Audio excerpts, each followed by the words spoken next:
Hello, I'm Joyce Johnson, and this is Lower Cape Arts. I'm pleased to be here this afternoon to bring to you Helen Frankenthaler, the recipient of the Sabina Teichmann Chair at Castle Hill.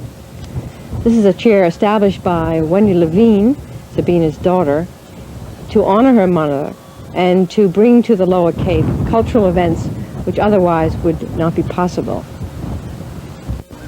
Helen, I understand you're here to fill the Sabina Teichmann Chair at Castle Hill, the first year that this has taken place. Yes, I'm delighted to be here. Well, the community is honored that you accepted the chair for this year. Well, I love this part of the country. Have I you haven't been here in a while. You haven't? Did you spend a lot of time here at one time? Oh, I've spent many years here. Yeah, Yes, it's very special. I enjoy it thoroughly. Gets into your blood, I think, and you can't leave it. Yeah.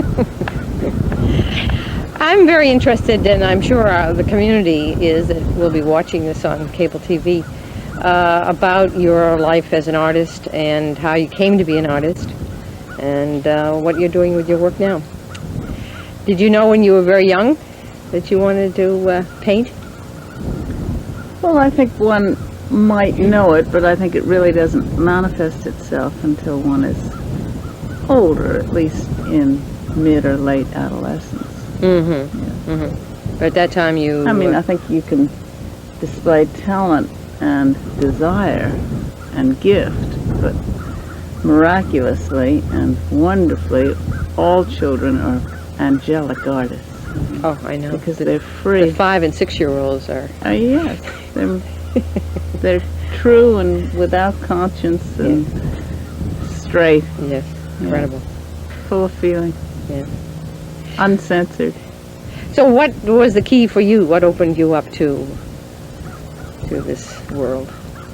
Well, I think a lot of things combine to do it. Mm-hmm. I think part of it's genetic, part of it is inborn unique gift, part of it is education, and a lot of it is luck and timing and je ne sais quoi, magic. Did any particular person help you to, or any incident? Well, I think along the way there are always incidents and allies and even mishaps and mentors that lead you where you're going or where you are supposed to go anyway. Yeah. I read in one, I think it was Ellie Monroe's interview with you in her book on American artists, that you had worked with one of the Mexican Rufino muralists. Tamayo taught at the high school I was at. The way they work is so sculptural to me, because I'm a sculptor.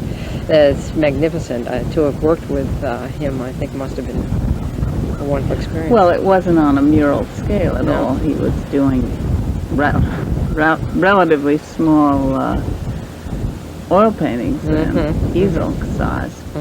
But he was a good instructor, and he was the first, in a way, real worldly artist that I knew, and that was thrilling because he brought another whole gestalt to it.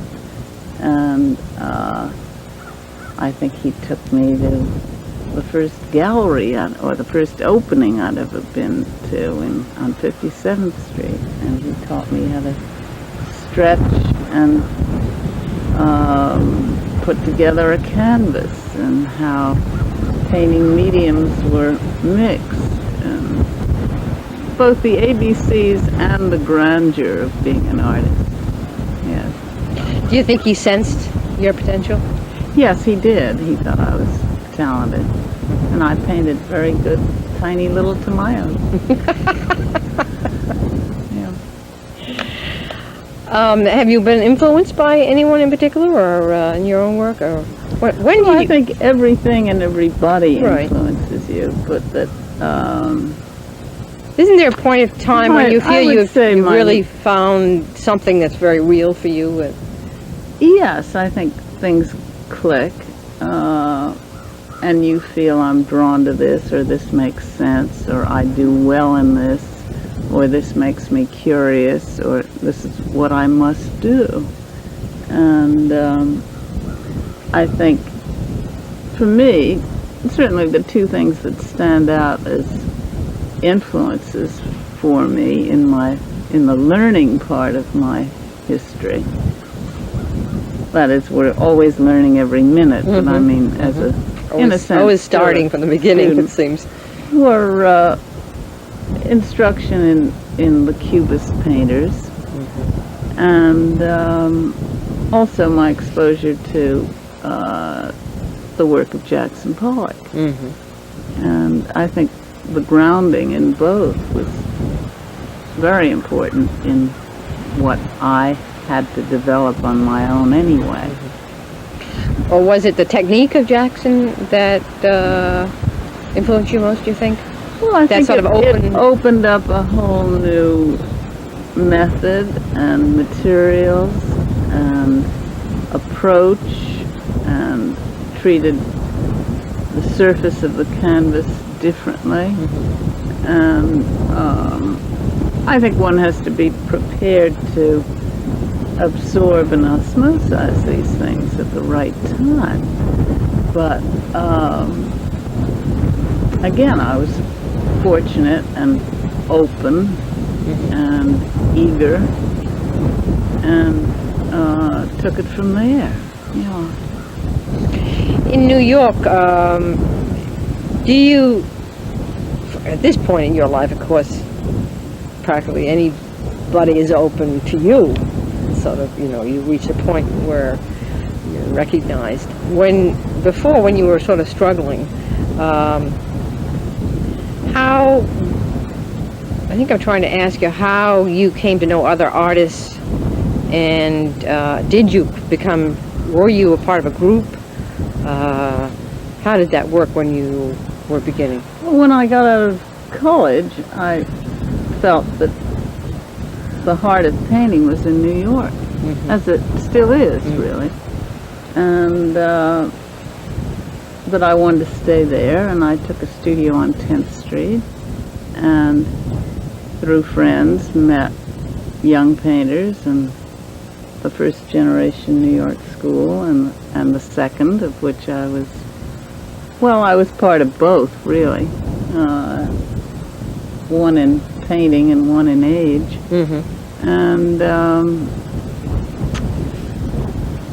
And one relates, certainly when one is younger, one needs more interchange, and it's a more generous dialogue between artists. And I think that's true of any group. But younger painters tend to visit each other's studio and openly tell each other about their own work and what they think of their peers' work, and it isn't loaded or private, or it's just about art. And that's a very rich experience, and a very necessary one, and a very giving one on all sides. But I think later on one needs more withdrawal, and certainly needs less camaraderie in that sense. There's less time for it, there's less energy for it, there's less need for it. Energy for it, there's less need for it. I mean, your own work and nature take over. Do you find a problem in protecting your privacy and your time alone now? I do, yes. I should think. That increasingly. Right. Yes. Right. Well, it's the same dilemmas one has about the city and the country. If you're in the country, you want to be in the city after a while, and vice versa. And if you're left alone too long, you feel, I need and want some buddies.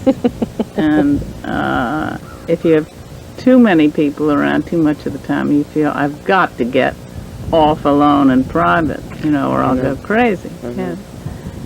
So, if you learn that is never solved, and you can handle that, maybe you have part of it made. I don't know. But probably you restrict your life, to Well, to you have to have good certain priorities, which is hard for me because I have an appetite for everything, Right. and want to hear concerts and see people and meet people and investigate new landscapes and try to cook new food. And you have to say, look, what is important here?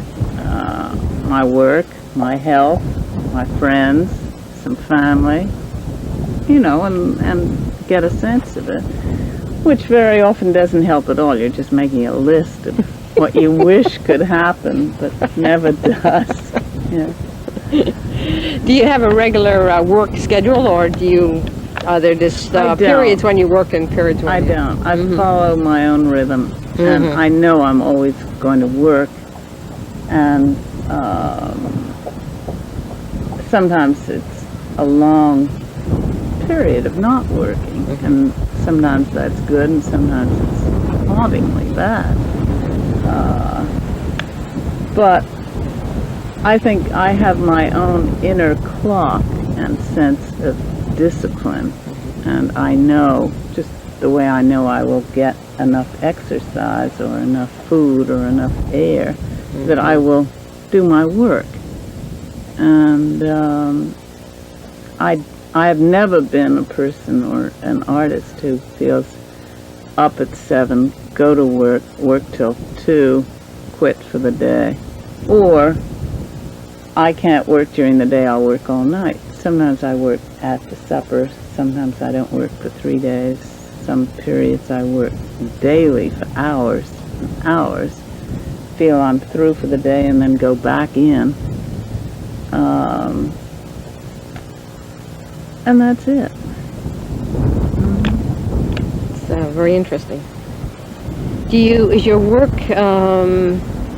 at this point, can you see where it's going? How does that work for you? Do you really, it's probably in these periods when you say you're working day and night, that it all comes.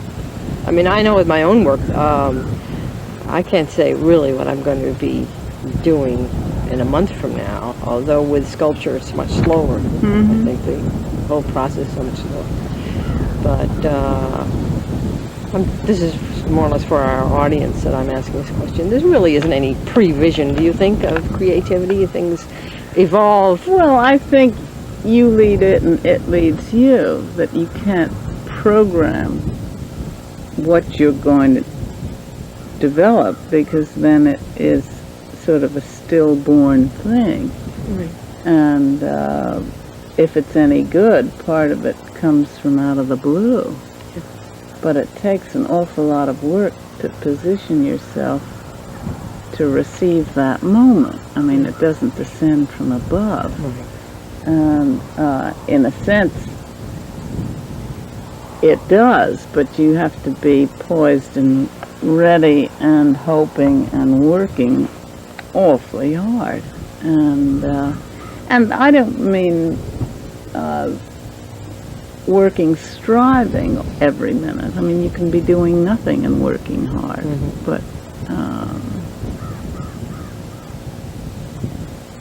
I think you can't say, I am going to accomplish this. You can want to and set everything going for it, and if it happens, that's a blessing. And take advantage of it. Have you found any particular place or studio to be more conducive for you to create? It's a loaded question because I have... I don't know, really, because I've worked in every situation. I've worked in railroad flats on 3rd Avenue. I have done 10-foot high pictures on 8-foot walls. I have worked with the most awful light, or electric light, or feeling miserable, or feeling very good, or and at other moments I'm in a setting that is radiant and wonderful, and I feel, oh, all signals go, this is really, great for work. And again, there are no rules. It's like, what hours in a day do you work?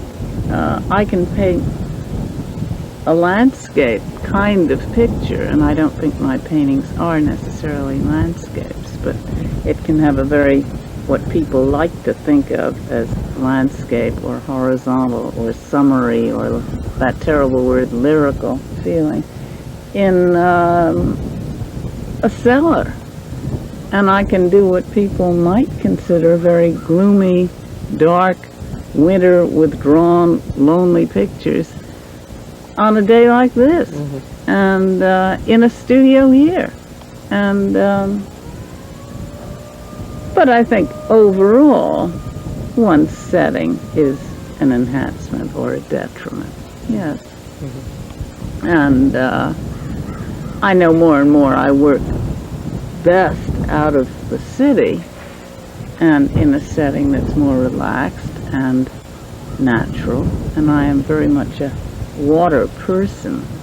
I live in the water, and rather on the water, but I live in the water too because I swim a lot. And but I have a place that has a little 300-foot beach, and I love this setting out here. Wonderful. Yes. Helen, I want to thank you so much for being here today.